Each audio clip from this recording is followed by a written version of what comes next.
तो आज का सेशन स्टार्ट करते हैं।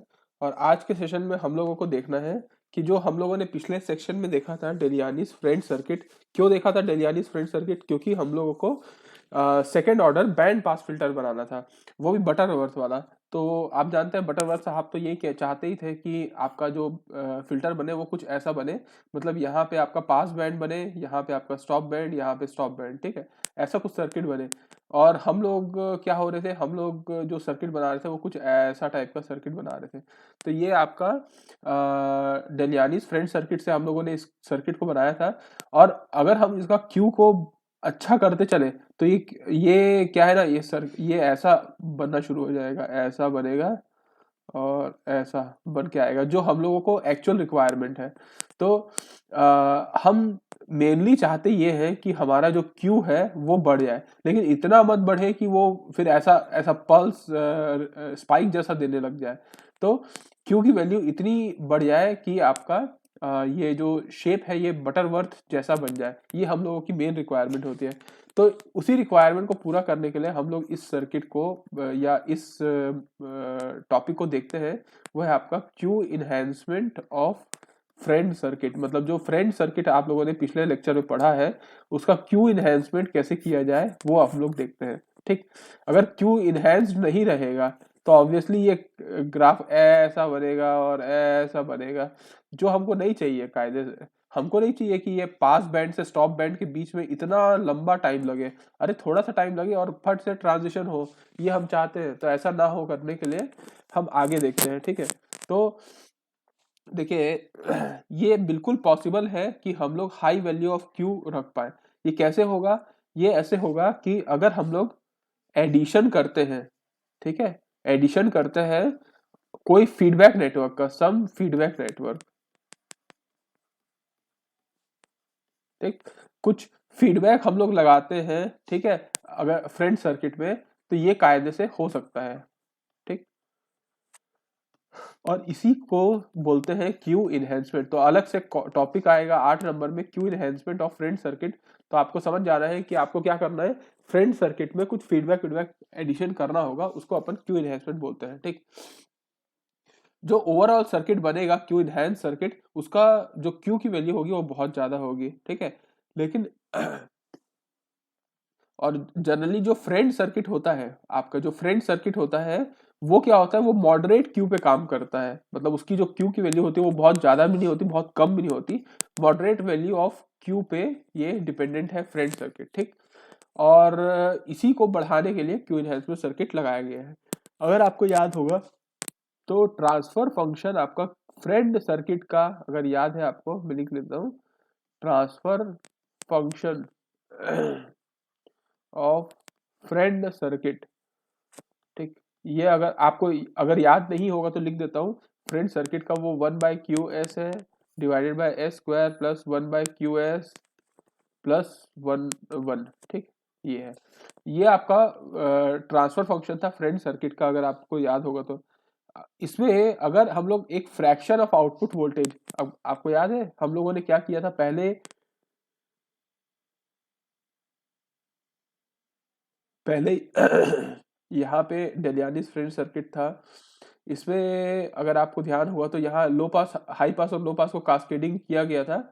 फिर अगर आपको वो वाला सर्किट याद होगा, क्या बोलते हैं, जो स्टार्टिंग में हम लोगों ने किसका लो पास फिल्टर के लिए हम लोगों ने डिजाइन किया था, ठीक।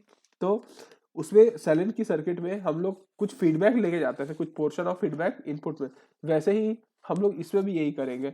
कुछ यहाँ पे if a fraction of output voltage, ठीक है, अगर आउटपुट वोल्टेज का एक fraction, let suppose V2 output voltage था, तो उसका एक फ्रैक्शन बीटा V2 है, ठीक है। इसको अगर ऐड कर दिया गया इनपुट में, is added in input such that, ऐसा हो जाएगा कि इनपुट में V1 तो है ही input voltage, plus output voltage का भी कुछ हिस्सा इसमें ऐड अप हो गया। तब क्या होगा, तब transfer function, then transfer function becomes, जो ट्रांसफर फंक्शन है वो क्या बन जाएगा, ट्रांसफर फंक्शन TF आपका ये है, लेट सपोज ये TF2 है, वो TF1 है, तो यहाँ पे आ जाएगा ऊपर का जैसे 1/q था तो यहाँ पे आ जाएगा 1+q, ठीक है, s divided by s square plus 1/q/1 minus beta s plus 1। ये है ट्रांसफर फंक्शन। अब इसको आप सॉल्व करके देख लीजिए। आप इसको डायरेक्ट आप सॉल्व करने के बाद ये वैल्यू आती है, इसको इक्वेशन नंबर 2 दे देता हूँ, इसको इक्वेशन नंबर 1 दे देता हूँ, ठीक। ये ट्रांसफर फंक्शन 1 है, ठीक। अब दोनों ट्रांसफर फंक्शन को कंपेयर करेंगे। नाउ कंपेयरिंग, अगर आप कंपेयर करते हैं इक्वेशन नंबर 1 और इक्वेशन नंबर 2 से, तो क्या मिलता है आपको? देखिए इक्वेशन नंबर 1 और इक्वेशन नंबर 2 अगर आपको दिखता है तो आपको क्या दिखता है? जो क्यू न्यू है, जो नया क्यू मिला आपको, क्यू न्यू, वो आपको मिलता है। अगर आप इसको कंपेयर करेंगे, यहाँ पे 1/q था और यहाँ पे 1/q1 माइनस बीटा है। इसका मतलब क्यू न्यू क्या है? q/1 minus beta. तो ओल्ड जो क्यू है उसका इनहेंसमेंट हो गया। अब देखो 1 माइनस बीटा है, ये वैल्यू अगर कम होगी ओवरऑल तो ये वैल्यू ओवरऑल बढ़ जाएगी, है ना। तो क्यू न्यू क्या है? q1 minus beta. और अगर इसी से बीटा निकालना चाहे तो बीटा की वैल्यू अगर आप निकालना चाहें तो क्या निकलेगा? 1 माइनस q/q न्यू, ठीक। तो ये वैल्यू आपकी यहाँ तक आई। तो अगर यहाँ तक आप लोगों को क्लियर है चीजें, तो देखिए अगर हम लोग magnitude of Deliyannis Friend circuit का omega equal to omega n पे देखो यहाँ पे मैं लिख देता हूँ, वाइल अगर if we take magnitude of DF circuit, जो डेलियानीस फ्रेंच सर्किट है, उसका ट्रांसफर फंक्शन, ठीक है, एट ओमेगा की वैल्यू, ओमेगा एन की वैल्यू 1 पे लेते हैं, ठीक है, इस इक्वेशन से, इक्वेशन नंबर 2 से, तो क्या होगा? ट्रांसफर फंक्शन अगर आप देखेंगे तो ओमेगा या ओमेगा एन की वैल्यू पे 1 रख देते हैं, ठीक है। एस को आप क्या करिए? जे ओमेगा कर दीजिए और ओमेगा की वैल्यू को 1 कर दीजिए, तो यहाँ पे जे ओमेगा जे स्क्वायर हो गया -1। तो -1 और +1 कैंसिल, ये वैल्यू आ गई 1+q divided by 1/q1 minus beta. इसको अगर आप सॉल्व करेंगे तो आपको आंसर आ जाएगा, कितना आंसर आ जाएगा? इसका मैग्नीट्यूड जब लिया जाएगा तो मैग्नीट्यूड एट t/1 पे, ठीक है, ओमेगा की वैल्यू 1 पे, इसका मैग्नीट्यूड आ जाएगा 2q²। 2q² इसका मैग्नीट्यूड आएगा कब? जब हम लोग डेलियानीस फ्रेंच सर्किट को omega equal to n equal to 1 पे ले रहे हैं। क्यों ले रहे हैं? क्योंकि देखिए कायदे से हम लोग का जो ग्राफ है, लेट सपोज ये एक ऐसा चाह रहे हैं कि ये जो पीक आए, ये हमारा लेट सपोज ये मैग्नीट्यूड है, देखिए ये जो मैग्नीट्यूड है ये डीएफ सर्किट का वो है, ग्राफ है, ठीक है। इसको आप ऐसा बना लो या फिर इसको आप ऐसा बना लो या कैसा भी बना लो, आप अपने हिसाब से इसकी जो पीक है उसको कम ज्यादा कर सकते हैं। तो अभी जो हमारे पास डेलियानीस फ्रेंच सर्किट आया है, ठीक है, डेलियानीस फ्रेंच सर्किट, उसमें क्या किए हम लोग? बस आउटपुट वोल्टेज का कुछ हिस्सा को बीटा से मल्टीप्लाई करके इनपुट में ऐड कर दिया, जिससे ट्रांसफर फंक्शन कुछ इस प्रकार आता है। दोनों को कंपेयर करते हैं तो हमारे पास नया जो क्यू है, नया क्यू वो पुराने q/1 माइनस बीटा होता है। इससे ये समझ में आया। अब अगर हम लोग मैग्नीट्यूड लेते हैं डेलियानीस फ्रेंच सर्किट का at omega equal to omega n equal to 1, इसको अपन 1 मानते हैं, तो इस पे लेते हैं, तो इसका जो मैग्नीट्यूड आ रहा है वो 2q² आ रहा है, जो अभी हम लोगों ने यहाँ पे रख के देखा।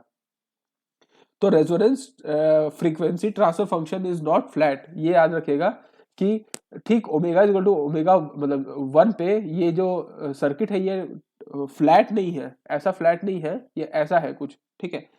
तो और ये पीक प्रोवाइड कर रहा है जो कि 2q² है। तो अगर हम लोगों को परफेक्ट बैंड पास फिल्टर चाहिए तो क्या चाहते हैं अपन? ये जो पीक है, ये पीक की वैल्यू कितनी आई? 1 आए, ये 2q² ना आए, ये 1 आए, ठीक है। तो ये जो 2q² का पीक आ रहा है, इसको रिड्यूस करने के लिए हम क्या करेंगे? एक रेजिस्टर लगा देंगे, रेजिस्टर लगा देंगे, जो R1 होगा उसमें एक वोल्टेज डिवाइडर सेक्शन होगा। आपको मैं डायग्राम से बताता हूं तो आपको ज्यादा अच्छे समझ में आएगा। ये आपका डायग्राम है माइनस प्लस, ठीक, ये आपका V0 है, ठीक। यहां से आप क्या कर रहे थे? इनपुट ले रहे थे, तो यहां से आपका इनपुट है V1, ठीक। यहां से आप क्या करते थे? यहाँ एक रेजिस्टेंस था, ठीक, और यहाँ पे एक रेजिस्टेंस है, ठीक।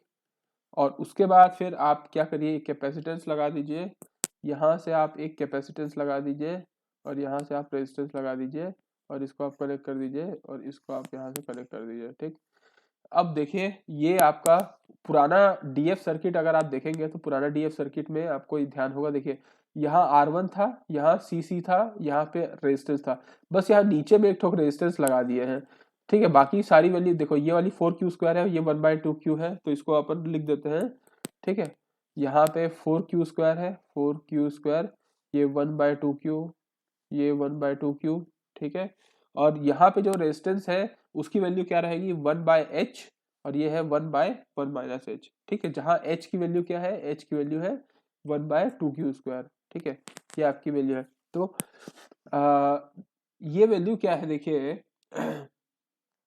ये ओवरऑल जो अभी आपको दिख रहा होगा ये आपका फाइनल फ्रेंड सर्किट है, फाइनल फ्रेंड सर्किट। ठीक, फाइनल फ्रेंड सर्किट बोलने से फ्रेंड सर्किट तो वो भी था, ये भी था, लेकिन यहाँ पे ये रेजिस्टेंस लगाने से फायदा ये मिल रहा है कि नॉर्मल फ्रेंड सर्किट में जो पीक हम लोगों को कर्व मिल रहा था वो कुछ ऐसा मिल रहा था, जिससे हमको ये समझ में आया कि ये बैंड पास फिल्टर तो है लेकिन ज्यादा ये बन रहा है, क्या बोलते हैं, बोल सकते हैं नैरो बैंड फिल्टर की तरह, क्योंकि ये बहुत कम फ्रीक्वेंसी को ही पास कर रहा है और बाकी सब फ्रीक्वेंसी को छोड़ दे रहा है, तो बहुत नैरो बैंड फिल्टर है। हम लोगों को इसको वाइड बैंड फिल्टर बनाने के लिए, मतलब कुछ ऐसा बनाने के लिए हमको क्या करना पड़ेगा, एक रेजिस्टेंस को यहाँ पे ऐड करना पड़ेगा। ठीक है, ये रेजिस्टेंस को यहाँ पे ऐड कर लिए, यहाँ 1/h है, यहाँ 1/1 - h है।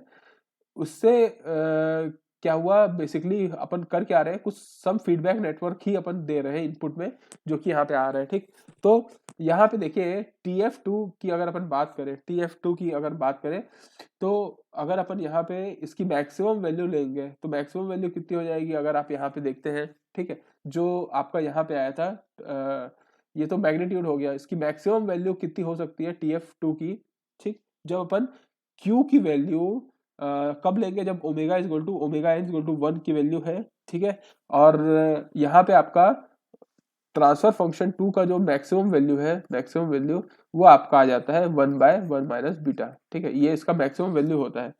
तो फ्रेंड सर्किट क्या होता है, हमेशा लोअर क्यू पे काम करता है, जनरली लोअर क्यू पे काम करता है, बट ओवरऑल सर्किट अगर आप देखेंगे, ये सर्किट को देखेंगे तो ये overall higher value of q पे काम करता है। ठीक, तो इसको हम लोग कैसे ले सकते हैं, अब मैं आपको फाइनल जो सर्किट है वो आपको बना के बता रहा हूँ। ये आपका एक सर्किट हो गया माइनस प्लस। ठीक, इसको आप ग्राउंड कर लीजिए, इसको आप वैसे ही ले लीजिए 1/2Q। ठीक है, इसको आप वापस ऐसा ले लीजिए 1/2Q। ठीक, यहाँ पे आप ले लीजिए 4Q²। ठीक, और इसको आप कनेक्ट कर दीजिए इसके साथ। ठीक, ये आपका V2 आ गया। इसके बाद आप क्या करिए, यहाँ पे एक रेजिस्टेंस था 1/1 - h। ठीक है, और यहाँ पे एक था 1/1 - h। ठीक, ये हो गया रेजिस्टेंस 1 - h। यहाँ से यहाँ तक हो गया। अब मैं क्या बोल रहा था, कुछ आप लोगों को आउटपुट से कुछ हिस्सा इनपुट तक ले जाने बोल रहा था, तो यहाँ पे आप ले जाइए। ठीक है, यहाँ से आप ले जाएंगे कौन सा हिस्सा, 1/बीटा का हिस्सा, और इसको आप कनेक्ट कर दीजिए। ठीक है, इसको आप कनेक्ट कर दीजिए, यहाँ पे आपका माइनस प्लस है, और इसको इससे कनेक्ट करके यहाँ पे कर दीजिए, और ये यहाँ पे आप आ गया, ये रेजिस्टेंस आ गया 1 ओम 1 का, और यहाँ पे रेजिस्टेंस आ गया 1 का, और ये आपका आ गया Vin। ठीक, तो ये ओवरऑल सर्किट है किस चीज का, क्यू इनहेंसमेंट सर्किट। कुछ नहीं था क्यू इनहेंसमेंट सर्किट में, बस क्वालिटी फैक्टर को हम लोग इम्प्रूव करने के लिए ये तामझाम किए हैं।